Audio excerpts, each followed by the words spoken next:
ธอนอนอ้อนใครเล่าหนอจึงปล่อยหัวนอนเฝ้ารออยู่อย่างเดียวได้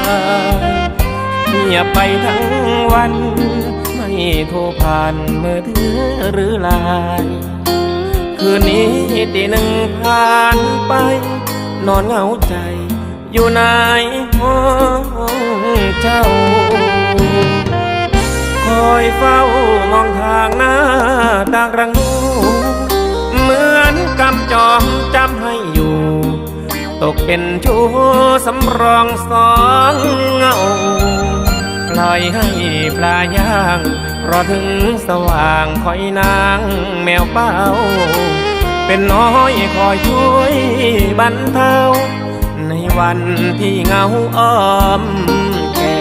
น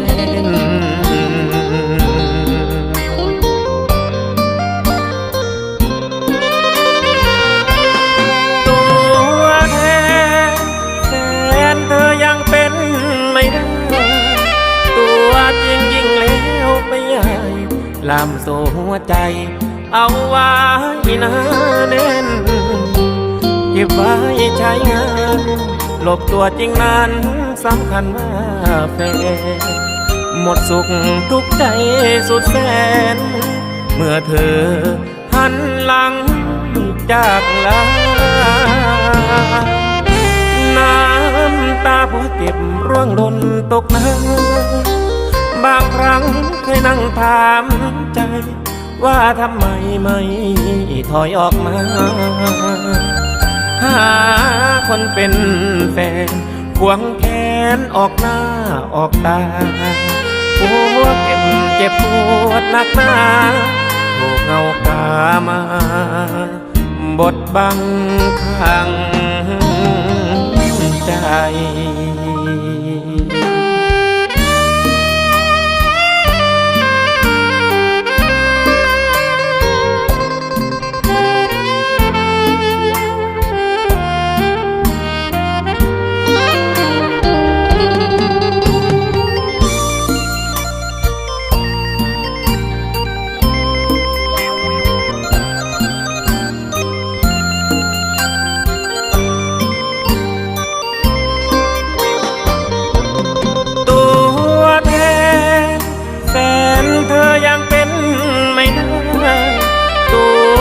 ยิ่งแล้วไปยัง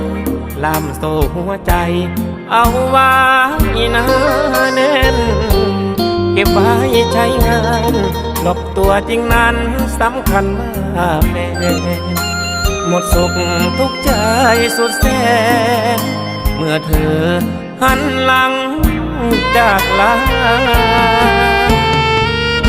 น้ำตาพอเก็บร่วงหล่นตกน้ำบางครั้งเคยนั่งถามใจ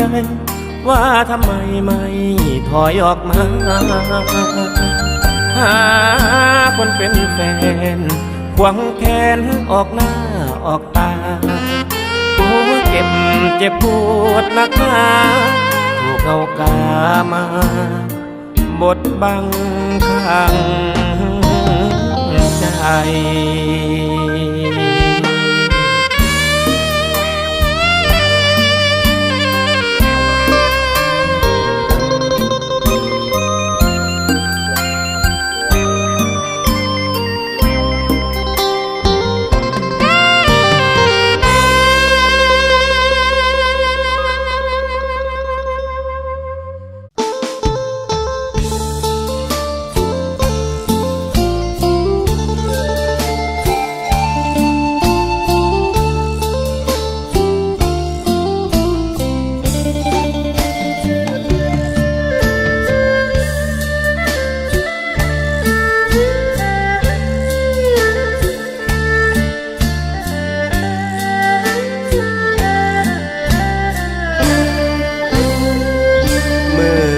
วันดี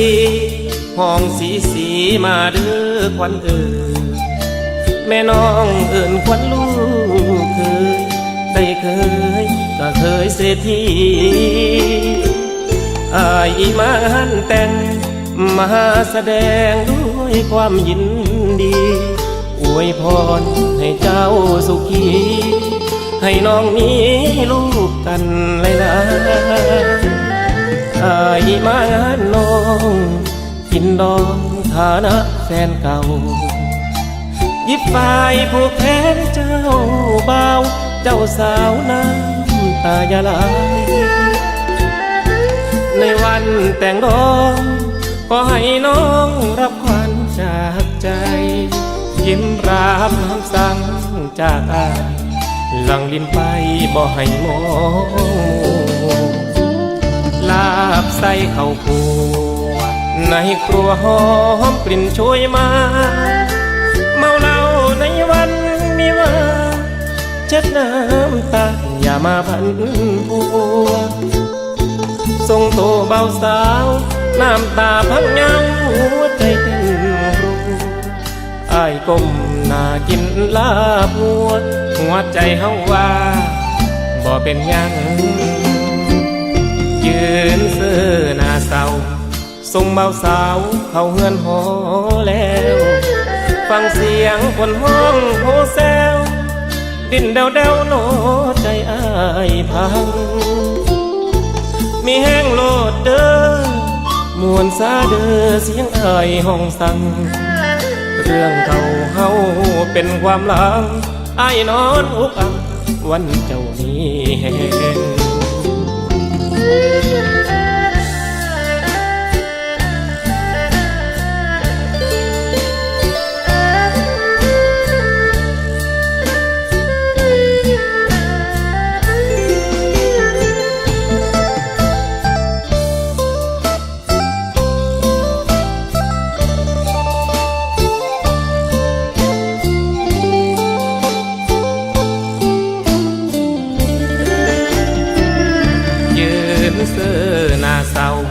ส่งเบาสาวเข้าเฮือนหอ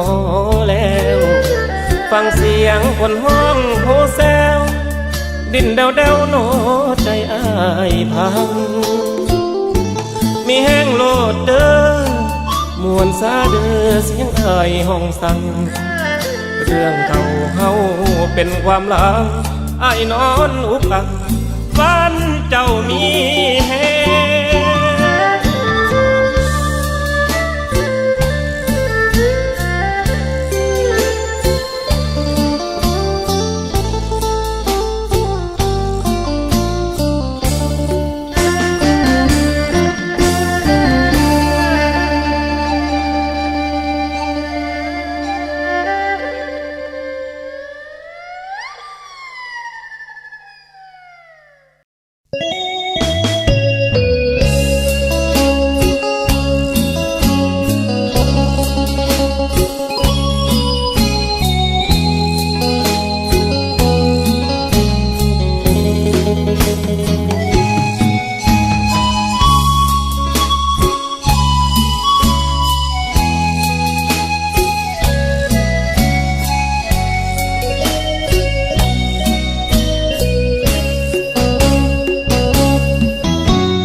ไปบอกเขาว่าเฮาเลิกกันจบสิ้นซึ่งความสัมพันธ์ในวันสองเฮาอำลาเธอลำบากใจใช่ไหมที่เห็นอ้ายมาต่อไปก็ต้องยันว่าอ้ายสิมารบกวนใจอ้ายขอลาไกลตัดใจตีจากยอมสิ้นหมดสร้างความรักสองเฮาก้าวไปบ่ไหวเมื่อเธอเลือกเขาปวดร้าวให้แทบขาดใจสัญญาที่เธอทำลายหมดไปในวันอำลาสัญญาที่เธอลืมเมื่อเขาบ่ปลื้มสุดฝืนกลืนกินน้ำตาสองเขาห่างเหินบ่รีเทินเดินคืนกลับมา บอกรักแต่ก็ไร้ค่าอ้ายขอลาบ่มากวนใจกลับไปบอกเขาว่าเฮาร้างลาบอกเลิกในคำสัญญาเรื่องผ่านมาให้ลบเลือนไปให้เธอกับเขารักกันจนฟ้ามาลาเส้นทางของคนแท้พายขอลาไกลบ่มีรีเธอ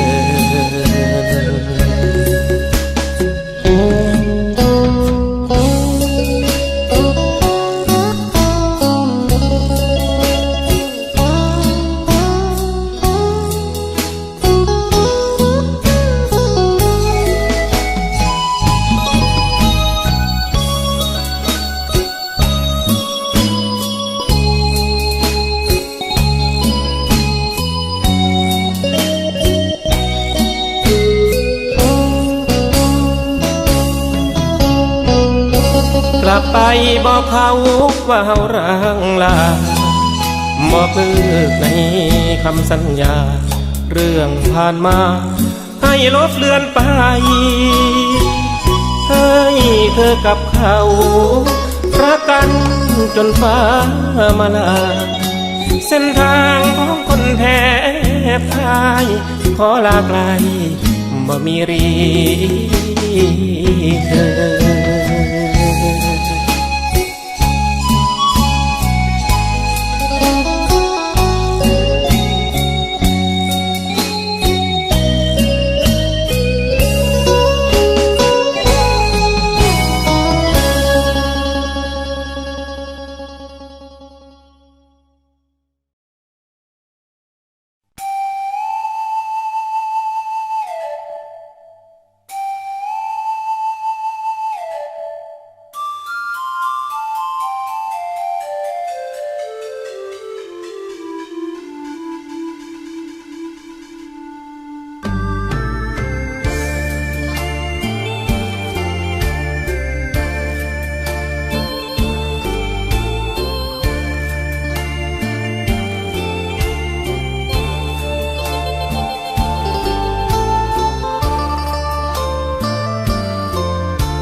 ชะเง้อชะแง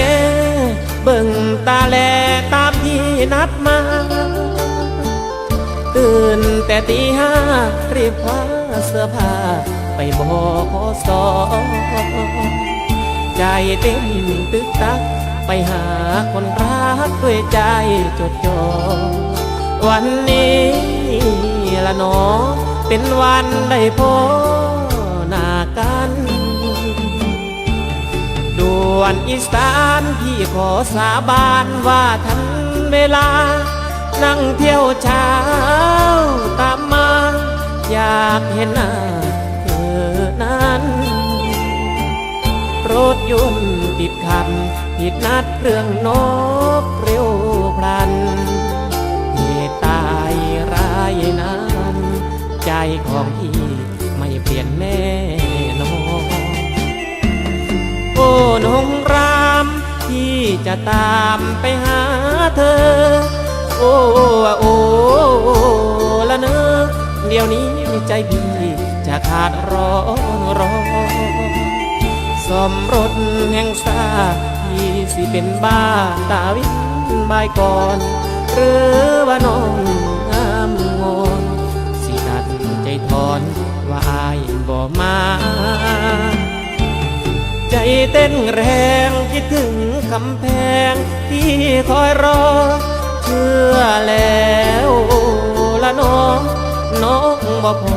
เจ้าคงต่อว่าถ้าน้องขอเลิกว่าพี่นี่ผิดสัญญาพี่คงเป็นป่าหมดเวลาจะมาแก้ตัว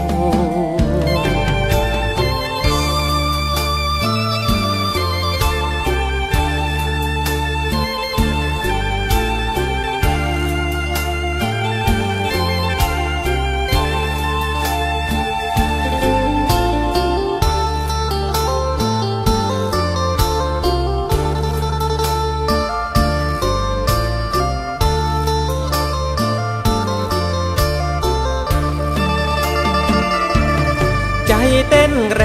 งคิดถึงคำแพงที่คอยรอเชื่อแล้ว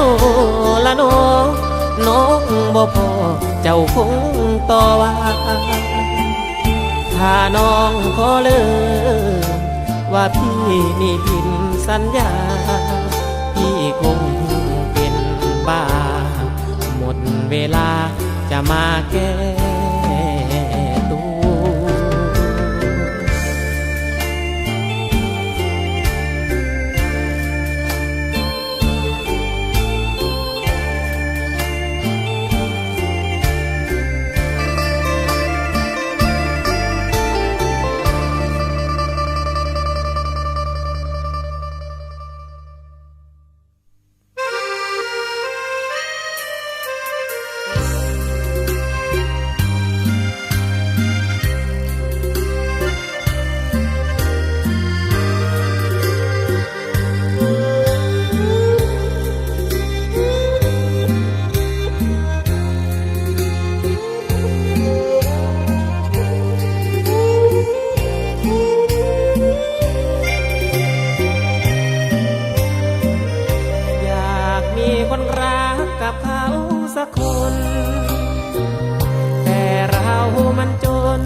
เป็นคนบ้านนอกขอกนาเพียงแต่จ้องมองแต่สายตาว่าจาบอกลาบอกรักหรอกนะ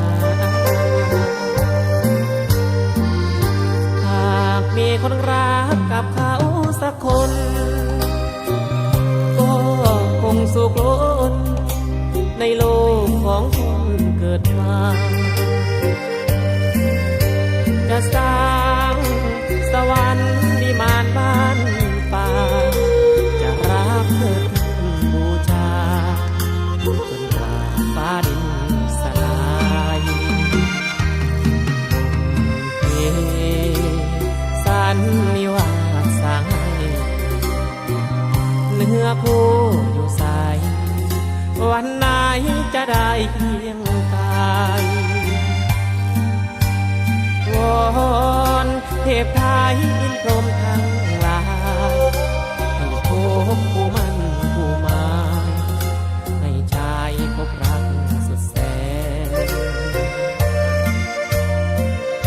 อยากมีคนรักกับเขาสักที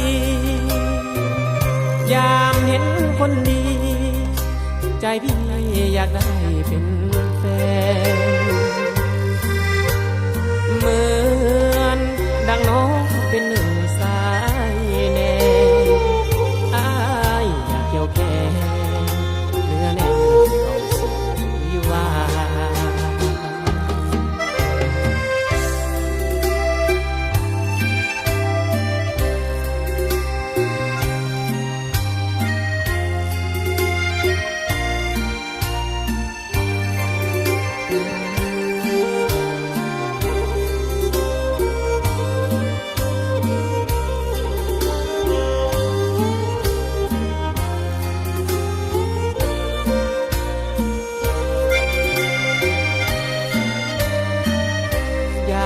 มีคนรักกับเขา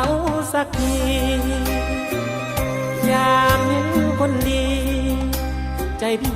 อยากได้เป็นแฟนเหมือนดังน้องเป็นหนึ่งสา